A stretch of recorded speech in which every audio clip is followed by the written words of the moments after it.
اختراع پہ یہی وزراء تھے جو آئے روز کہتے تھے آپریشن ہوگا ہوگا، اور پھر آپ کہہ رہے ہیں جی ہم نے تو نہیں کہا ہے. تو یہ جو چیزیں ہیں نا یہ ٹھیک نہیں ہے اس ملک کے لیے. بدقسمتی ہے کہ اس طرح کے بالکل میں سمجھتا ہوں کہ نالائق تو نہیں کہہ سکتا، اچھا نہیں لگے گا، لیکن کم از کم سنجیدہ نہیں ہے. یہ جو آئے پریس کانفرنسوں پہ اپنا وقت ضائع کر رہے ہیں. ایک آسان حل تھا اس کا کہ جی آپ نے آپریشن کرنا ہے، آپ نے دہشت گردی ختم کرنی ہے، آپ نے تو اس کے لیے تو ہم نے پی سی بلائی تھی، اس کے لیے 15 نکاتی ایجنڈا آپ کو دے دیا ہے. آپ آتے اس پہ بات کرتے، اس کے میکینزم بناتے. دہشت گردی ختم کرنے پہ تو کسی کو اعتراض نہیں ہے، اعتراض تو میکینزم کے اوپر ہے. تو کیوں میکینزم نہیں بنایا گیا آج تک؟ دیکھیں نا یہی تو ہم کہہ رہے تھے جو آج یہ سچویشن بنی ہے. پہلے انہوں نے کہا جی 4 ارب روپے کیوں رکھیں؟ بھئی اس لیے رکھیں، ہمیں پتہ تھا آپ کہہ رہے تھے آپریشن ہوگا آپریشن ہوگا، تو ہمیں اندازہ ہو رہا تھا کہ اگر خدا نخواستہ لوگ نکلنے لگے، اب زبردستی ان کو نکالا جائے تو پھر کیا ہوگا؟ وہ تو سارا ملبہ تو صوبائی حکومت کے اوپر گرے گا. جب ہم نے پیسے رکھے تو آپ کہتے جی پیسے کیوں رکھے آپ نے؟ تو میں سمجھتا ہوں کہ یہ کوئی غیر سنجیدہ اپروچ ہے، یہ نہیں ہونا چاہیے. اس وقت ملک بہت مشکل میں ہے. یہ چھوڑے سیاست میاست کی باتیں، آپ کا ملک کتنا مشکل میں، کتنے دباؤ میں آ گئے ہم. اس وقت جو ایران اور امریکہ کا ایشو بنا ہوا ہے یہ کوئی معمولی ایشو تو نہیں ہے نا. اگر ایران یہ جو امریکہ اٹیک کرتا ہے یا کچھ بھی کاروائی کرتی ہے تو ہم کہاں کھڑے ہوں گے؟ سعودی عرب نے تو اپنا سٹانس لے لیا، بتا دیا ہے، لیکن کیا ہم کر سکتے ہیں اس طرح؟ ہمارے میں اندر اتنی جرات ہے کہ ہم جو امریکہ کے ساتھ جو دوستیاں بڑھائی اتنے حد تک ہیں کہ ان کے پیس بورڈ میں بھی شامل ہیں، ان کے سب ہاں کے ہاں میں ملاتے رہیں. آج ہمارے اندر یہ جرات ہوگی ہم اس کو انکار کریں گے؟ اس انکار کرنے کے بعد کیا ہوگا؟ تو یہ ساری سچویشن ہے. میرے خیال سے یہ اسحاق ڈار کے بس کی بات نہیں تھی کہ وہ وزارت خارجہ کو سنبھالے اور اس طرح کے ایشوز پہ اپنے آپ کو انوالو کرے. آپ کی دیکھیں نا چند صاحب نے بھی کہا آپ کی غیر ملکی سرمایہ کاری کمال الدین صاحب 43% تو اس یہ میں جو کمی تیرہ آئی ہے. جرگہ کے حوالے سے ہم نے ان سے کچھ دن پہلے اپڈیٹ لیا تھا، دوبارہ ہمیں جوائن کر رہے ہیں، پہلے اس سے پوچھ لیں ان سے. کمال صاحب آپ کا بہت شکریہ. یہ بتائیے گا کہ کتنے لوگ ہیں جو تیرہ سے ہجرت کر کے ابھی تک آئے ہیں دوسرے علاقوں میں؟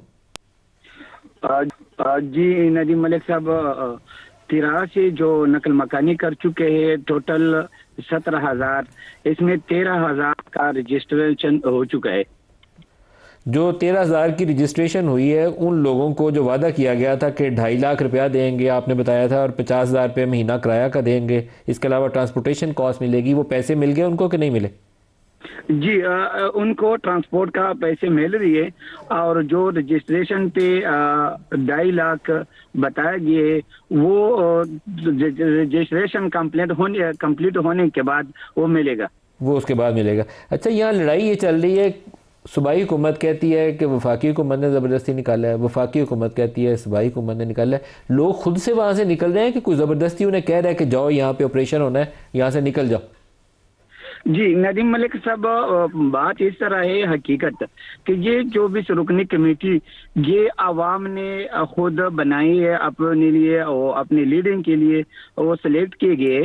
یہ غیر سیاسی جو بھی رکنی جرگہ کمیٹی ہے، اس میں جو ہمارے ساتھ کمٹمنٹ ہو چکے ہیں، جو ہمارا نقل مکانی شروع ہے چل رہی ہے ابھی جو چل رہی ہے، جو تو ہم اس میں مصروف ہے.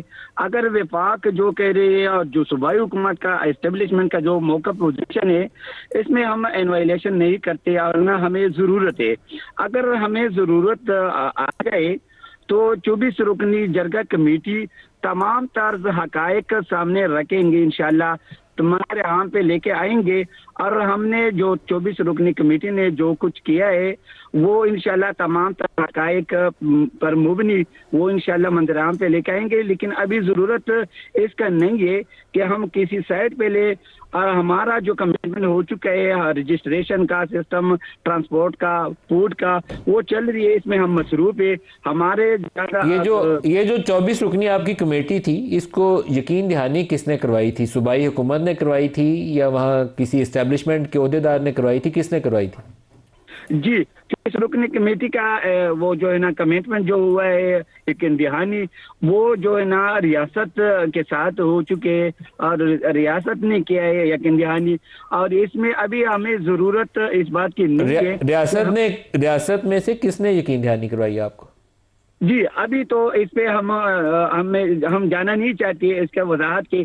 انشاءاللہ ہم ہفتے کے دن پہ ہم نے میٹنگ آپس میں ارینج کیا ہے، تو ہم تمام طرز اس کا جو حقائق پر مبنی ہے وہ انشاءاللہ واضح کریں گے، اور اپنے قوم کو تسلی دیں گے، اور آپ کو اپنے قوم کو سامنے وہ لے کے آئیں گے کہ کس طرح ہم تو پاگل نہیں تھے، 13 عوام کے خود نکل رہے تھے، ادھر مسلح تنظیمیں گروپیں موجود ہے، ہم ٹارچر کر رہے تھے، ہمیں وہ قتل کر رہے تھے مختلف شکلوں میں، موٹر شیلنگ مختلف شکلوں میں، تو ادھر ہمارا جینا مشکل تھا، ناممکن تھا۔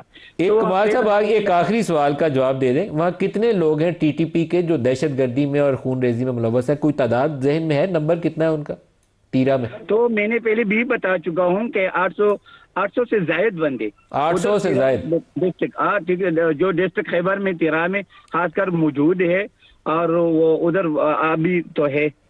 کمال الدین صاحب بہت شکریہ آپ نے ہمیں جوائن کیا۔ ملک صاحب یہ کام بہت خوش اسلوبی سے بھی کیا جا سکتا ہے، بجائے اس کے کہ ادھر سے چیف منسٹر اٹھتے ہیں پریس کانفرنس کرتے ہیں، ادھر سے وفاقی وزراء اٹھتے ہیں پریس کانفرنس کرتے ہیں، مل بیٹھ کے راستہ طے بھی کیا جا سکتا ہے۔ میں تو آپ کی بات سے اگری کرتا ہوں۔ ایک عجیب و غریب سا سلسلہ ہے، آپ وہ نوٹیفیکیشن آپ کے سامنے چل رہا ہے، وہ صوبائی حکومت کا نوٹیفیکیشن ہے، جس میں انہوں نے کلیئرٹی کے ساتھ لکھا ہے کہ جو بھی والنٹیرلی وہاں سے باہر جانا چاہیں ان کے لیے ہم نے پیسے مختص کیے ہیں۔ چلے بہت اچھا کیا ہے۔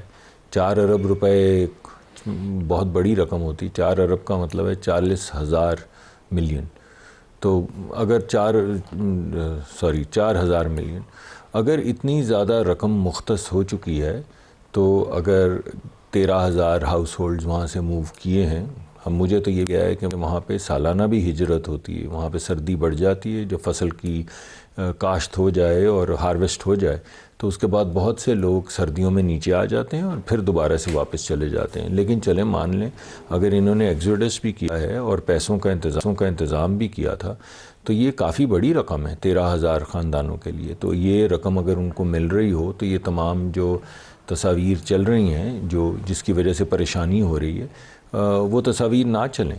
ابھی یہ تو تقریباً سب لوگ کہہ رہے ہیں، کل میں 2 ٹیلی ویژن پروگرامز پہ تھا جس میں سب نے اعتراف کیا کہ وہاں پہ آپریشن نہیں ہو رہا ابھی، ہمارے انٹیلیجنس بیسڈ آپریشن تو پرانے چل رہے ہیں، پی ٹی آئی کی جو مخالفت ہے آپریشنز کی وہ بھی آپ کو معلوم ہے۔ چلیں میں اس سیاست میں نہیں پڑتا، شوکت یوسف زئی بھائی میرے بڑے اچھے دوست ہیں، تو میں وہ اس کانورسیشن میں نہیں پڑتا کہ تاریخی طور پہ کیا مسئلہ ہے، کون کس کے ساتھ ہے، لیکن بہرحال آپریشن کی سپورٹ تو نہیں مل رہی ہے پی ٹی آئی کی حکومت سے۔ اور یہ بات چلیں میری بات کو تو آپ چھوڑ دیں، اگر آپ صرف D G I S P R کی بات سن لیں، جس میں 2-3 مرتبہ وہ اپنی پریس کانفرنس میں یہ کہہ چکے ہیں کہ ہمیں جو سپورٹ چاہیے انٹیلیجنس بیسڈ آپریشنز کے لیے وہ ہمیں نہیں ملتی۔ بعض مرتبہ نیریٹو بھی جو ہے وہ ہمارے خلاف بلڈ کیا جاتا ہے۔